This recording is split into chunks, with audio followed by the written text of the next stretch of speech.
Lucent. अभी हम इसको पूरा एक लूसेंट की पूरी सीरीज का एक वीडियो बनाएंगे।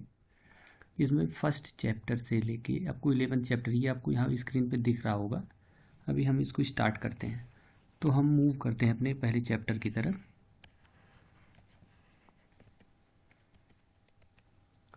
ये अभी आप देख पा रहे हैं, कंप्यूटर सामान्य परिचय, कंप्यूटर जनरल इंट्रोडक्शन। अभी देखिए, ये आप पेन और पेपर लेके बैठिए, जो इम्पोर्टेंट चीज़ रहेगा आप नोट करते चलिएगा। कंप्यूटर क्या है, व्हाट इज़ अ कंप्यूटर। तो अभी ये चीज़ें हमको ऐसे पढ़ने की ज़रूरत नहीं, फिलहाल आप पढ़ लीजिए। अक्सर लोग सोचते हैं कि कंप्यूटर एक सर्वशक्तिमान सुपरमैन की तरह होता है, परंतु ऐसा नहीं है।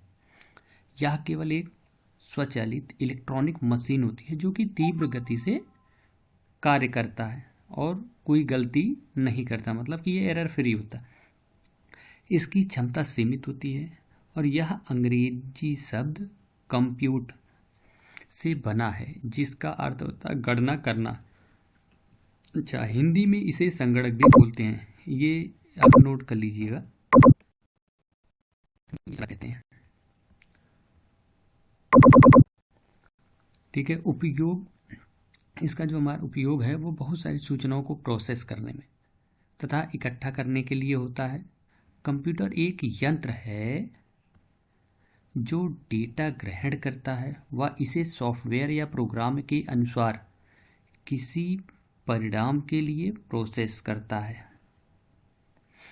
और कंप्यूटर को कृत्रिम बुद्धि की संज्ञा दी गई है। इसकी स्मरण शक्ति मनुष्य की तुलना में उच्च होती है। कंप्यूटर संबंधी प्रारंभिक शब्द, elementary words relating to computer. सबसे पहला इंपॉर्टेंट चीज़ जो होता है वो हमारा कंप्यूटर में डेटा होता है। अच्छा, डेटा क्या है? डेटा हमारा यह जो होता है कि अव्यवस्थित आंकड़ा तथा तथ्य है। यह प्रोसेस के पहले की अवस्था है। साधारणतः डेटा को दो भागों में विभाजित करते हैं, न्यूमेरिकल डेटा मतलब कि संख्यात्मक data and alpha numerical data. कोशिश करिएगा इसके जो टर्म्स है वो आप इंग्लिश में ही याद करें।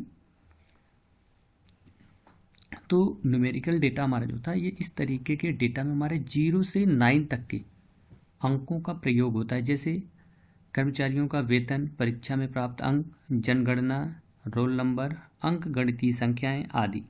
और अल्फा न्यूमेरिक डेटा इस तरह के डेटा में अंकों, अक्षरों तथा चिन्हों का प्रयोग किया जाता है। इसमें numeric, alphabet and special character भी यूज होते हैं। ठीक है, तीसरा हमारा होता है इसका डेटा भी आपने पढ़ा, डेटा के दो पार्ट होते हैं।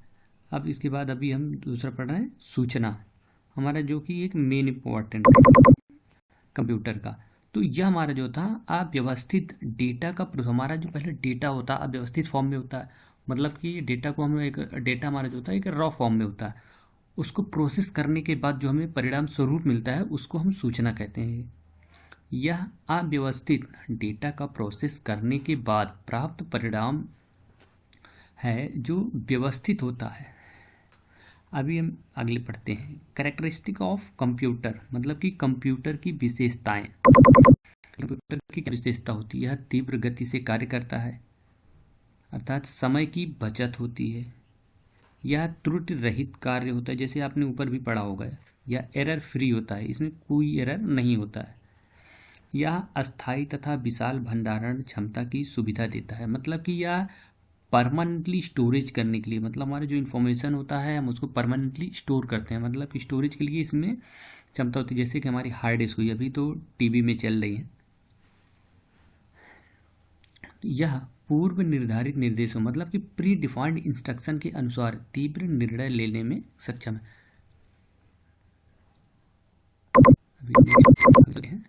कंप्यूटर के उपयोग, मतलब कि यूज ऑफ कंप्यूटर, इसको हम कितने फील्ड में यूज करते हैं?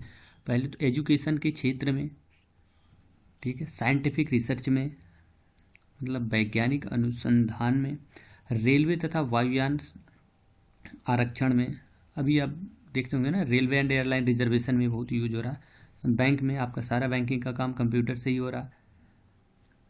फिर मेडिकल साइंस में, डिफेंस के क्षेत्र में एंड पब्लिकेशन में, व्यापार के क्षेत्र में, कम्युनिकेशन में एंड एडमिनिस्ट्रेशन में एंड मनोरंजन के लिए। अभी हम देखते हैं कि कंप्यूटर के कार्य। देखिए, कंप्यूटर का main function of the computer, हमारा जो कंप्यूटर का मेन काम है डेटा कलेक्शन, मतलब कि डेटा का संकलन, डेटा स्टोरेज, डेटा संचयन, डेटा संसाधन and data output.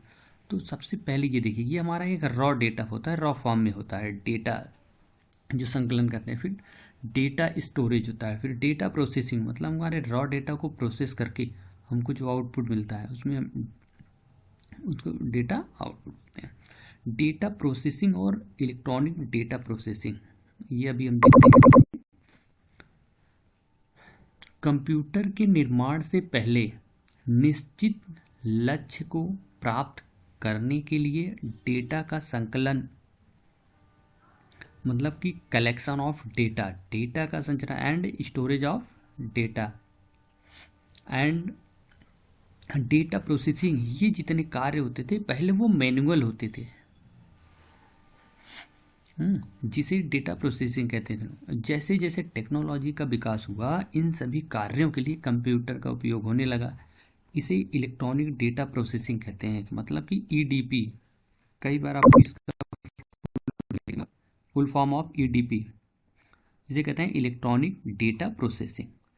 Data processing का मुख्य लक्ष्य हमारा जो होता है व्यवस्थित डेटा, मतलब कि रॉ डेटा से व्यवस्थित डेटा, मतलब कि इंफॉर्मेशन प्राप्त करना है, जिसका उपयोग निर्णय लेने के लिए होता है।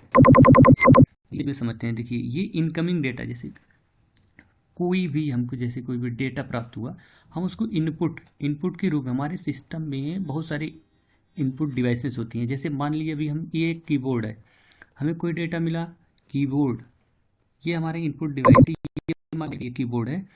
कीबोर्ड के द्वारा हम इनपुट डेटा को यहाँ पे हमारा एक सीपीयू में डालते हैं। तो सीपीयू में इनपुट के द्वारा दिया, तो इस सीपीयू में हमारा प्रोसेस होता है। सीपीयू एक हमारा जो होता है उसके 3 पार्ट होते हैं। जैसे पहला हो गया एलयू होता है, सीयू होता है एंड हमारा मेमोरी होता है। एएलयू हमारा जो था उसका फुल फॉर्म होता है अरिथमेटिक लॉजिकल यूनिट, जिसमें अरिथमेटिक सारा काम एएलयू में होता है। और कंट्रोल यूनिट हमारा प्रोसेस, सीपीयू में हमारे जितना भी ये प्रोसेसिंग होता है, डिवाइस को कंट्रोल करना और वर्क फ्लो इसका जो भी होता है वो सीयू के द्वारा किया जाता है। और हमारा एक जो मेमोरी होता है, मेमोरी मतलब हमारा डेटा को होल्ड रखता है। जैसे कि अभी हमें कुछ टास्क दिया है, अभी हमें हार्ड डिस्क से हमें कुछ लेना, मान लीजिए आपका एक कोई फोल्डर है, उसको ओपन करना है, तो वहाँ पे हम रैम का यूज करते हैं। कोई एप्लीकेशन को चला रहे हैं तो उसके लिए हमारा रैम यूज होता है। वहाँ हमारा रैम जो है सर्च करता है वो डेटा में किधर है, और वो टेम्परेरली डेटा को इधर स्टोर करता है एंड वो आउटपुट पे हमें विजिबल करा। तो ये हमारा डेटा प्रोसेस होकर इधर हमको आउटपुट प्राप्त होता है। अभी कंप्यूटर सिस्टम देखते हैं हम। कंप्यूटर सिस्टम या उपकरणों का एक समूह, मतलब कि ये सेट ऑफ कंपोनेंट होता है जो एक साथ मिलकर डेटा प्रोसेस करते हैं। कंप्यूटर सिस्टम में अनेक इकाइयाँ होती हैं जिनका उपयोग इलेक्ट्रॉनिक डेटा प्रोसेसिंग में होता है। पहला, जैसे अभी आपको मैंने बताया था पहले भी, इनपुट यूनिट, तो वैसी इकाई जो यूजर से डेटा प्राप्त कर सेंट्रल प्रोसेसिंग यूनिट को इलेक्ट्रॉनिक पल्स के रूप में प्रवाहित, मतलब कि ट्रांसमिट करता है। जैसे कि ऑटोमेटिक टेलर मशीन। अभी आप ध्यान दीजिए, यहाँ पे इसका फुल फॉर्म आपको याद करना है। ये होता ऑटोमेटिक टेलर मशीन। जब हम निकासी मतलब कि विड्रॉल के लिए जाते हैं तो हमें पिन नंबर, देखिए पर्सनल आइडेंटिफिकेशन नंबर, इसका फुल फॉर्म होता है पिन का, पर्सनल आइडेंटिफिकेशन नंबर करते हैं तो को डालना होता है। उसके लिए इनपुट इकाई के रूप में कीपैड का उपयोग किया जाता है। आप एटीएम गए होंगे तो वो चीज़ आप देखे होंगे, जब विड्रॉल के लिए आप भरते हैं तो वहाँ पे एक कीपैड लगा होता है जिसके द्वारा ही इनपुट जो है सीपीयू को प्राप्त होता है। इसके जस्ट पीछे एक हमारा एक सीपीयू ही लगा होता है, एक सिस्टम लगा होता है। दूसरा, सेंट्रल प्रोसेसिंग यूनिट। इसे प्रोसेसर भी कहते हैं। यह एक इलेक्ट्रॉनिक माइक्रोचिप है जो डेटा को इंफॉर्मेशन में बदलते हुए प्रोसेस करता है। इसे कंप्यूटर का ब्रेन भी कहा जाता है। मतलब हमारा जो सीपीयू है, इसे हम सीपीयू को, यह एक इम्पॉर्टेंट चीज़ है आपको जानने के लिए। यह कंप्यूटर सिस्टम के सारे कार्यों को नियंत्रित करता है तथा यह इनपुट को आउटपुट में परिवर्तित करता है। आगे देखते हैं। यह इनपुट यूनिट तथा आउटपुट यूनिट से मिलकर पूरा कंप्यूटर सिस्टम बनाता है। इसके अग्रगत भाग होते हैं, जैसे अभी हमने आपको ये बताया था। देखिए ये हमारा कंप्यूटर में मेन तीन ही चीज़ें, देखिए इनपुट यूनिट, इधर ये हमारा ये सीपीयू होता है, ठीक है, और देन ये आउटपुट यूनिट। अभी सीपीयू में हमारे देखिए तीन पार्ट इधर दिए है। सेंट्रल प्रोसेसिंग यूनिट जो है, इसके तीन part, arithmetic logical unit ALU जिसको बोलते हैं, दूसरा सीयू मतलब कि कंट्रोल यूनिट, एंड इधर हमारा मेन मेमोरी। अभी इधर से हम इनपुट डेटा जो देते हैं सीपीयू को, ये इसमें आता है। तो यहाँ पे अरिथमेटिक का अगर है, अरिथमेटिक लॉजिकल होता है, इसमें अरिथमेटिक रिलेटेड मान ली अंकगणितीय गणना का है, ये अरिथमेटिक लॉजिकल द्वारा होता है। देन हमको आउटपुट के रूप में डेटा इधर प्रोसेस होगा, फिर आउटपुट के रूप में हमको मॉनिटर पे प्राप्त होगा। देखिए अरिथमेटिक लॉजिक यूनिट एएलयू, इसका भी बहुत बार जाता है, व्हाट इज एएलयू। इसका उपयोग अंकगणितीय तथा तार्किक गणना में होता है। अंकगणितीय गणना के अंतर्गत जोड़, घटाव, गुणा, भाग इत्यादि तथा तार्किक गणना अंतर्गत तुलनात्मक गणना जैसे लेस देन, ग्रेटर देन या इक्वल टू अर्थात यस, आर, नो इत्यादि आते हैं। ये हमारे अरिथमेटिक लॉजिक यूनिट में आते हैं। एंड देन हमारा कंट्रोल यूनिट। अभी कंट्रोल यूनिट क्या है? यह कंप्यूटर के सारे कार्यों को नियंत्रित करता है। मतलब कि कंप्यूटर में जितने भी कार्य हो उसको ये कंट्रोल करता है तथा कंप्यूटर के सारे भागों जैसे इनपुट, आउटपुट डिवाइस, प्रोसेसर इत्यादि के सारे गतिविधियों के बीच तालमेल बैठाता है। कौन सी डिवाइस का यूज कैसे कितनी होना है, ये उसके गतिविधियों को कंट्रोल करता है। ये हमारा होता है कंट्रोल यूनिट। एंड देन हमारा ये होता है मेमोरी यूनिट। अभी देखिए यूनिट का भी यूज, यह डेटा तथा निर्देशों के संग्रह करने में प्रयुक्त होता है। मतलब कि डेटा को कलेक्शन करने के लिए। इसे मुख्यतः दो वर्गों में विभाजित करते हैं। जैसे ये दो वर्गों में इसको बांटते हैं, जैसे प्राइमरी एंड सेकेंडरी। देखिए प्राइमरी मेमोरी एंड सेकेंडरी विभाजित करते हैं। जब कंप्यूटर कार्यशील रहता है अर्थात वर्तमान में उपयोग हो रहे डेटा तथा निर्देश का संग्रह प्राइमरी मेमोरी में होता है। सेकेंडरी मेमोरी का उपयोग हम बाद में करते हैं डेटा स्टोर करने के लिए, निर्देशों को संग्रहित करने में होता है। अच्छा, प्राइमरी मेमोरी हमारा एक रैम जो होता है, ये एक वोलेटाइल मेमोरी होता है।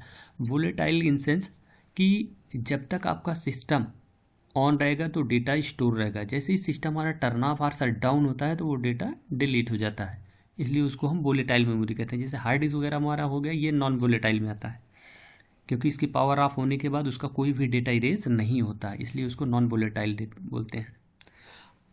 अब इधर आउटपुट यूनिट, वैसी इकाई जो सेंट्रल प्रोसेसिंग यूनिट से डेटा लेकर उसे यूजर को समझने योग्य बनाता है। जैसे कि जब हम सुपर मार्केट में बिल अदा करते हैं तो हमें रसीद प्राप्त होता है जो एक आउटपुट का रूप है। यह आउटपुट उपकरण डिवाइस प्रिंटर से प्राप्त होता है। अभी आप एक बार इस चैप्टर को दोहराइएगा, वीडियो दोबारा देख लीजिएगा और फिर हम कल के लेक्चर में इसके सारे क्वेश्चन को कराएंगे, नहीं तो अभी वीडियो बहुत लंबी हो जाएगी। इसलिए अभी हम वीडियो को यहीं समाप्त करते हैं।